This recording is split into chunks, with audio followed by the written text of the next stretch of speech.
The scary thing and the most beautiful thing about human beings is that we have infinite potential. It's pretty easy to find why that's beautiful, but you must dig a little deeper to find why that's so scary. The scary part comes from the understanding of if you have infinite potential, you have zero excuses. It doesn't matter if you're black, white, Asian, tall, short. We all are dealt a certain amount of cards when we are born. How we use these cards are completely up to us. And if we align with the frequency that is our highest being, that is our best self, you come to an understanding of this all was supposed to happen anyways. If you're poor, it's supposed to happen anyways. If you're short, it's supposed to happen anyways. If you're tall, it's supposed to happen anyways. If you're white, it's supposed to happen anyways. Black, it's supposed to happen. You understand? No matter what you believe in your mind can hold you back, he's actually your springboard.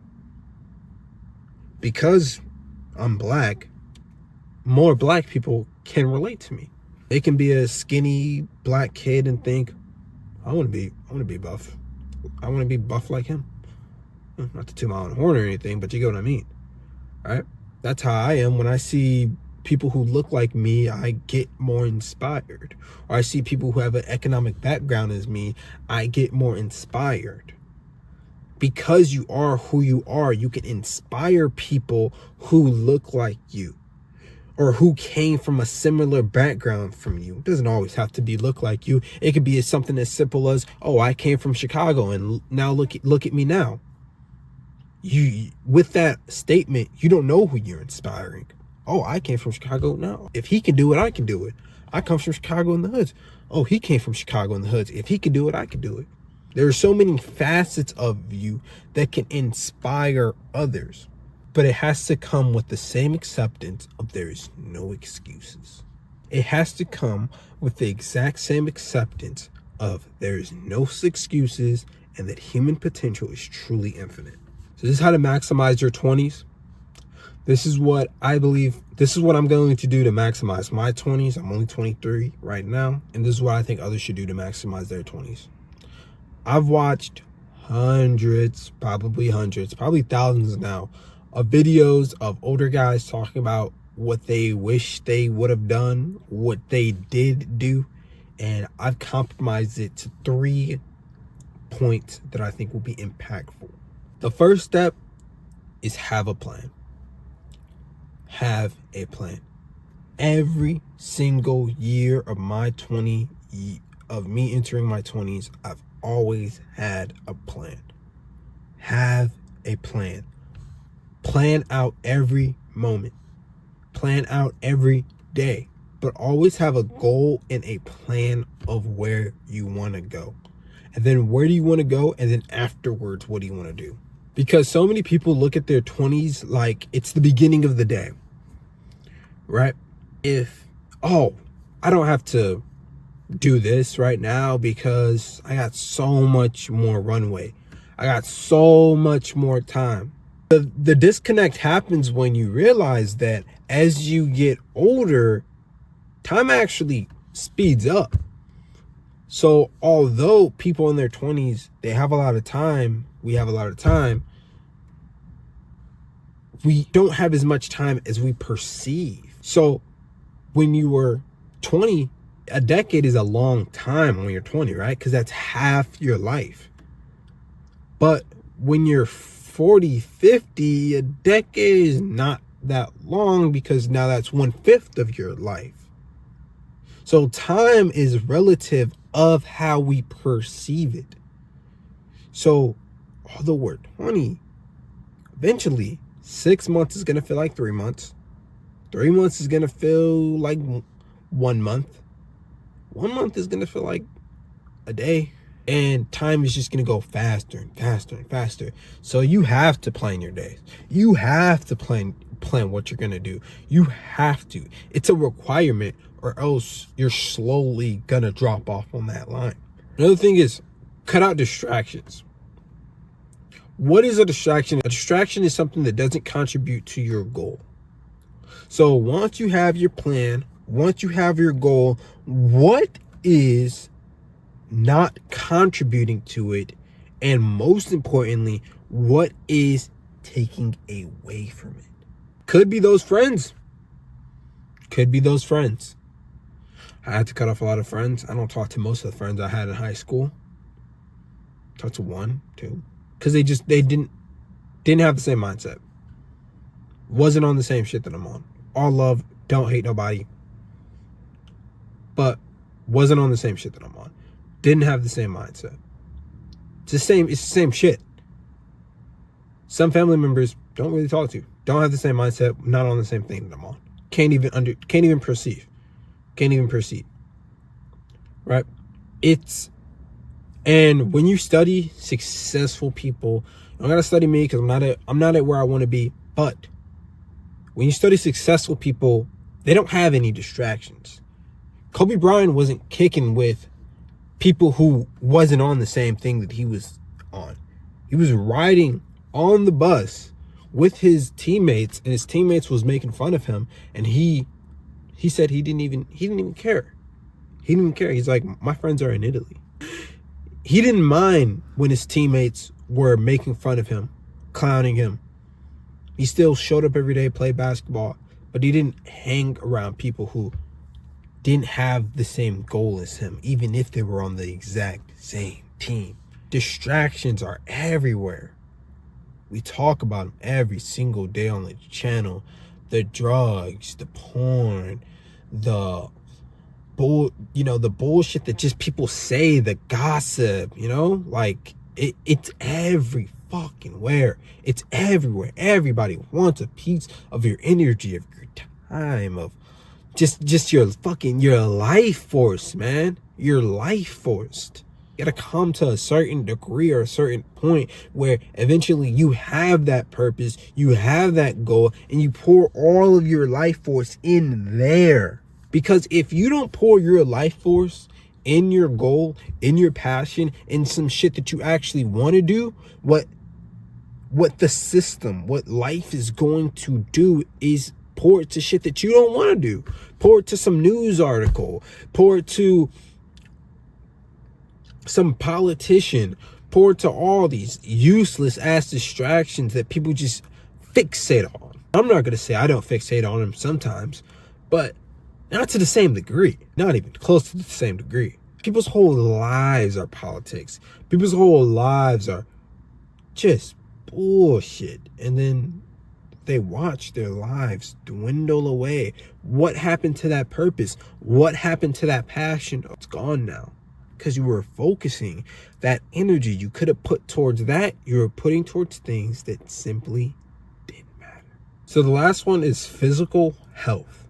Now, obviously, I work out quite a bit, a little bit too much. But what I see a lot of people in their 20s do is they don't give a shit about their physical health. I don't know why. It blows my mind. I meet a lot of people that I met in high school, and they're just fat. Men and women. A lot of people I met in high school, they're just fat. They don't look how they used to look. And it's obvious that the drugs they were taking, the bullshit they were injecting into their body, that had a toll on them, and slowly they depreciated. Is a nice way to say that. And I'm in my early 20s, man, too. I'm 22, so it just goes to show that people aren't going to take their health seriously. And I was actually talking to my friend on the phone today, and I said something that was a little dark, but I said that I'm happy. I'm happy that people don't give a shit about their health. I'm happy that people really don't care about their finances that much. I'm happy that people don't have that many goals. This is not going to contribute to the global consciousness, but it does perk my ego up a little bit, because it makes me realize that, holy crap, I am just going to ascend past all of you guys. This is coming from somebody who was walking to high school, cold, winter, rain, doesn't matter. And these guys were passing me up on their cars, passing me up with their nice cars that they got from their daddy. And then as I was walking I was just having thoughts of, I am going to grind. I'm not going to go to college. I know it's not for me, but I'm going to grind it. I'm going to waltz past you guys. I'm going to speed past you guys. You don't know how much fire and ambition hides behind these eyes. So, that being said, it takes a certain different person to say, oh man, I'm not going to drink tonight. Oh man, I'm not going to smoke. I'm good. I'm not going to drink. I'm not going to smoke. I'd rather eat the healthier stuff. Am I saying personally for me, do I make this decision every time? No, I fall to peer pressure sometimes. No, not all the time. But it is something to stay conscious about. It is something to have a high level of awareness of every time you go out, every time that drink is offered to you, that smoke is offered to you. Just remember that it feels so much better to not need this shit. And every time you dip your toes into it, you almost get submerged. Every time you dip your toes into it, you get that much closer to being submerged into it. And then you're just the guy that drinks every weekend, then every night. Then next thing, 40 years down the line, you're at the bar at fucking 9 a.m. having a drink alone, by yourself. Started off as a social drinker, now you're an everyday drinker. And there is no people. The party's over. Because one day, you can think of your 20s as like a party. One day, the party is going to be fucking over, and it's just going to be like, all right, guys, what loot did you get from this time where you could do anything, where you could be anything, where you can dream anything, where your body had so much capabilities? How much loot did you get from this time? Do you really want to be the motherfucker who's just like, oh, I just got nothing, and I tried my best, and then you're just an average 50K per year, 500 in the bank account, 2 kids type of person? If you want to be that, that's who you want to be. But I know certainly I don't. And if you're watching this video, you probably don't want to either. So focus on your wealth. Focus on your health. It's going to take so many sacrifices. You're going to have to say no to the nights out. You're going to say no to the drinks. You're going to have to wake up, work out, work, and then that's going to be your day. That might just be your whole day. That might just be your whole week. That might just be your whole month. But I've said it before and I'll say it again. That's the dream.